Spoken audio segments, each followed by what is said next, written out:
India and Africa have launched a new partnership of prosperity in the dynamic African continent.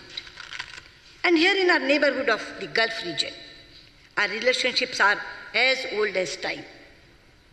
The tides of Arabian seas have carried forth our timeless links of trade, culture, and religions. Presently, the Gulf region is our largest market, supplier of energy, and source of remittances. More than 8 million Indians living in the region are the 8 million vibrant threads of this partnership. But now our relationship is much more than that. Thanks to the extraordinary effort and attention by Prime Minister Narendra Modi and the leadership of the region. It is an indispensable strategic and security partnership and a natural economic partnership of immense value to our nations and for our shared region. Your Highness and Excellencies, today we all live in a world of sweeping changes and multiple challenges that happen but rarely in history. We see global shifts in power. The center of gravity of the global economy is moving to Asia. The international order we are familiar with is changing. Freedom, opportunities, connectivity, health, education, and prosperity are more widespread than ever before. The time it takes nations to lift people out of poverty is getting shorter. Digital revolution has created unprecedented opportunities to empower people and transform our economies. We have affordable and accessible technologies that give us hope for a sustainable energy future. Yet, we also live on the edge of uncertainties. Tensions, turbulence, disputes, violence, dislocation, displacement are also at a high. Conflicts within and between societies are rising. We are also seeing the human and economic costs of climate change. And we are witnessing the terrible daily destruction in senseless terrorist violence. It is destroying lives, destabilizing regions, and putting the world at great peril. The reach of terror is growing. Its lethality is increasing, and the toll it is taking is rising. In the rich diversity of Southeast Asia, in West Asia and the Gulf, in North Africa and Sahel region, in Europe and North America, in Afghanistan, Bangladesh, and India, we see the terrible face of terror.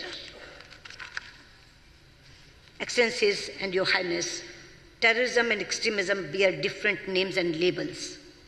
It uses diverse causes, but in each case, it is driven by distortion of religion and a misguided belief in its power to succeed.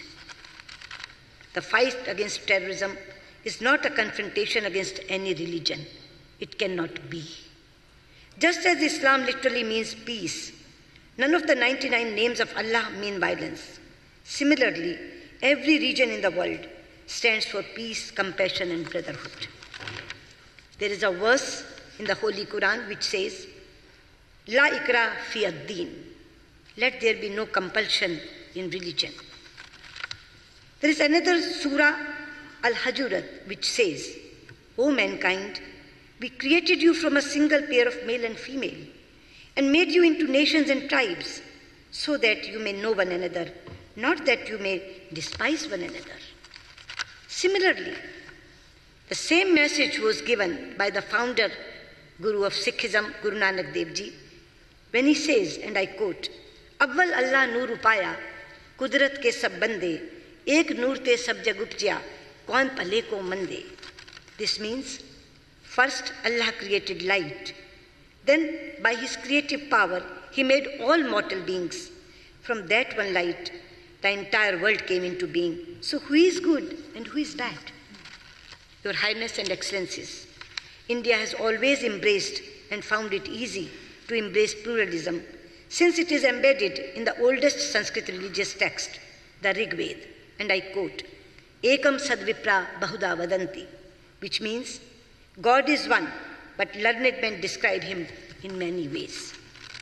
Our great philosopher Swami Vivekananda said that this phrase from the Rig Veda has given the theme to all subsequent thoughts to India, and one that will be the theme of the whole world of religions. Your Highness and Excellencies, This is not a clash of civilizations or cultures, but a contest of ideas and ideals. As Prime Minister Shri Narendra Modi has often said, it is a struggle between the values of humanism and the forces of inhumanity.